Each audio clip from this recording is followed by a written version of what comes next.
प्रवीण खंडेवाल ने कहा, भारत रूस मजबूत होंगे। भाजपा सांसद प्रवीण खंडेवाल ने कहा, भारत और रूस स्वाभाविक मित्र हैं। हम सभी जानते हैं कि भारत और रूस के बीच कैसा रिश्ता है। इस रिश्ते की गर्मजोशी कल तब देखने को मिली जब प्रधानमंत्री नरेंद्र मोदी और रूसी राष्ट्रपति पुतिन एक साथ देखे गए।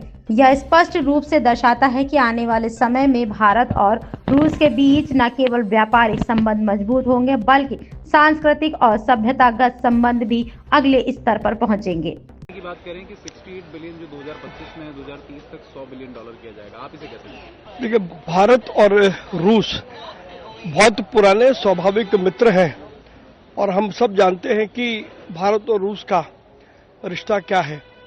और उस रिश्ते की गर्माहट कल देखने को मिली जब प्रधानमंत्री नरेंद्र मोदी जी और रूसी राष्ट्रपति पुतिन जी जब एक साथ दिखाई दिए, तो इससे साफ जाहिर होता है कि आने वाले समय में भारत और रशिया के बीच में न केवल व्यापारिक संबंध मजबूत होंगे, बल्कि सांस्कृतिक और सभ्यता के जो संबंध हैं वो भी एक नए पायदान पर चलेंगे।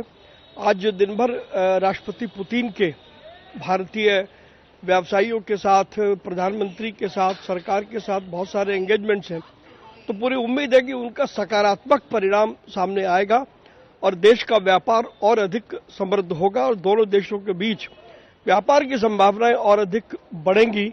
और मैं इसलिए उत्साहित हूं क्योंकि मैं व्यापारी समाज का प्रतिनिधित्व करता हूं, तो मैं उम्मीद कर रहा हूं कि व्यापार के नए द्वार खुलने वाले हैं। राहुल गांधी विदेश से डेलीगेशन आता है, उसे विपक्ष के नेता से मिलने दिया जाता है, लेकिन इस बार ही नहीं हो रहा है। और प्रियंका गांधी भी ये कह रही हैं कि बहुत अजीब सी बात है कि ऐसा नहीं हो रहा है, क्योंकि अटल जी के समय भी मिलने दिया जाता है। देखिए, पहली बात तो यह है कि कोई भी विदेशी मेहमान यदि आते हैं तो उनका क्या कार्यक्रम है ये वो तय करते हैं, वो लोकल सरकार तय नहीं करती। दूसरा, कांग्रेस कम से कम परंपराओं और मर्यादा की बात तो ना ही कहे तो ठीक है। इतने मौके हैं जिनको इतिहास में गिनाया जा सकता है जब कांग्रेस ने और कांग्रेस के नेताओं ने परंपराओं को, मर्यादाओं को तार-तार किया है, तो उनके मुंह से मर्यादा और परंपरा की बात शोभा नहीं देती।